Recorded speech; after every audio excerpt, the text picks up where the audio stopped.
All right, welcome back to another Klim product walkthrough. I'm Dustin Pancari, and today we're gonna do a full deep dive comparison into all of our snow base layer pieces. You see, there's a lot of options here behind me. Probably looks a little bit overwhelming trying to figure out what the differences are between them. I know it's hard when you get on the website and you have to read through each description of every piece trying to figure out what's right for you. So I'm gonna cover all of that in one video. Hopefully that answers some questions and makes it easier for you to decide which piece or combination of pieces is gonna work best for the conditions that you ride in, okay? We can really kind of break these down into two categories. The type of fabric, whether it's a cooling or warming fabric, and whether we have armor or no armor. So just looking behind me again, you can kind of start to see a little bit of differences there. What I'm gonna do is I'll go through and describe each piece and where it fits in the category for the fabric and the armor. And then also I'll talk through if we make a comparable piece in the women's lineup as well. These are all men's sizing and men's part numbers here. We just don't have room to kind of display all of the women's pieces as well, but I will talk through which pieces we have in a women's, which piece we also make a brief or a pant that's comparable to it, and just kind of let you know what that offering looks like. Over here to my left, these are all warming fabrics, and as you get over towards my right, we get into some cooling fabrics. Now, some of these pieces don't necessarily live in what we consider the snow line. They live in our off-road or our motorcycle line. So if you want to go do homework, you're not seeing it on our snow portion of our website, switch over to our off-road. You'll see these and you'll be able to read some more information about them there. Let's start over here with our 1.0 base layer. It's a pretty thin fabric, moisture wicking fabric. We know that if we start talking about the science of comfort, it's really important to get the moisture away from your skin. So you'll always need a synthetic moisture wicking fabric to keep you dry and breathable, okay? So 1.0 fabric here, long sleeve. We have a comparable pant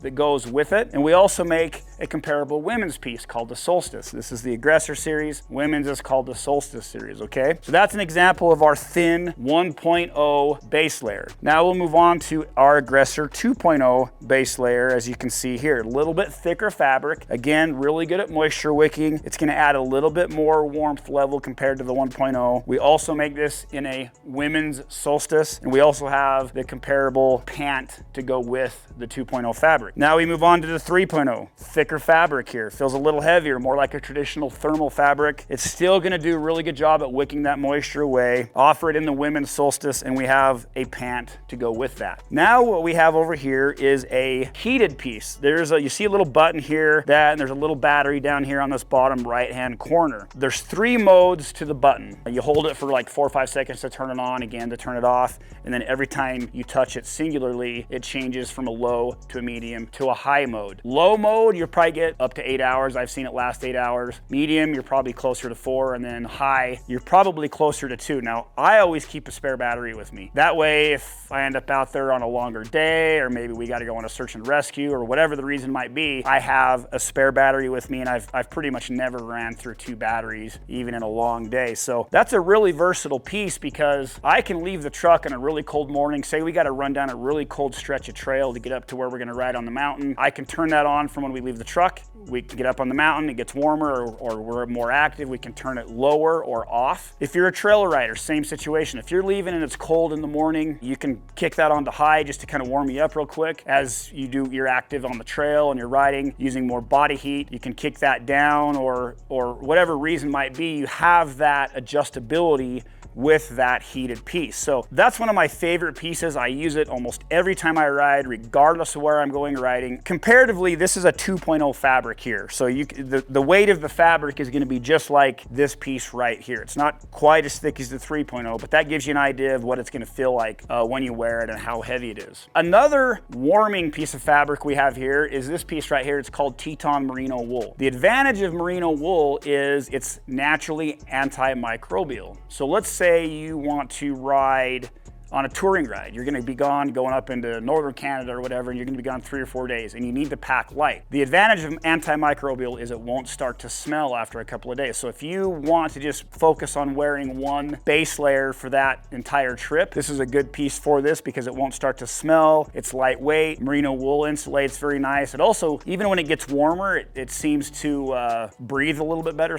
in some conditions too. So when I ride my adventure bike, I always use merino wool if I'm going on a trip. When I raced the Iron Dog, or when I ran the Iron Dog, I also ran some merino wool there because we had to pack light as well. So we make this in a long sleeve, a short sleeve. We do have a pant, so enough pieces in this that you can kind of customize it to whatever situation you're going to be riding. But yeah, don't forget about merino wool. That's a really good warming piece. All right, we'll talk about some of our warming layers that have armor here. You'll see there's a couple of different options. New this year is our Aggressor armored pieces. And this was based off some feedback from some athletes and some consumers who wanted to have body armor on them at all times. We utilized Maddens, Toby Shepard, Chris Brandt. Some of these guys all gave us feedback on where to position the armor, how large it needed to be, just to make sure that it worked for the aggressive riding style of snowmobilers. They're really similar, other than one has a back pad and one does not, and then one has this extra piece of armor here right in the chest area. So this piece does not have a back pad, and I can't turn him around, but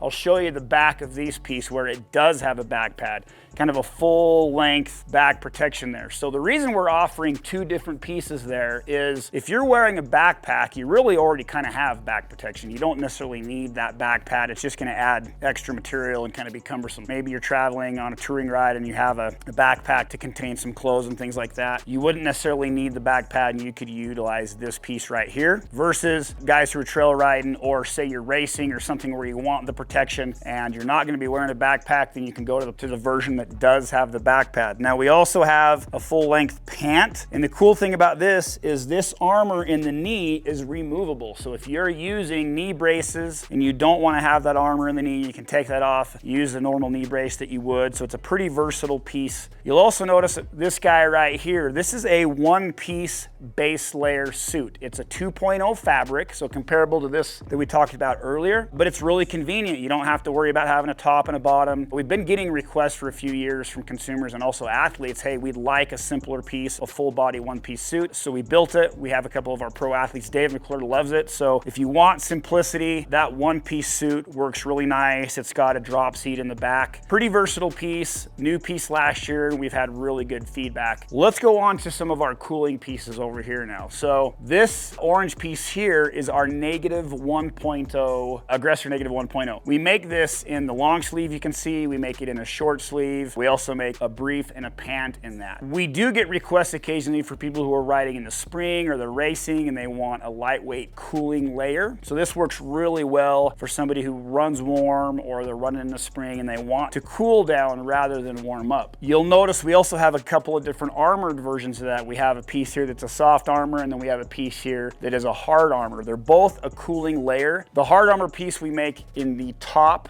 long sleeve only, but the soft armor, we have a bunch of different versions of this. Long sleeve you see here, short sleeve, we have the pant, we have the brief, so you can kind of customize it for whatever your needs are. But the nice thing is we're using XRD pour-on. It's pretty flexible armor, and it has a lot of impact resistance.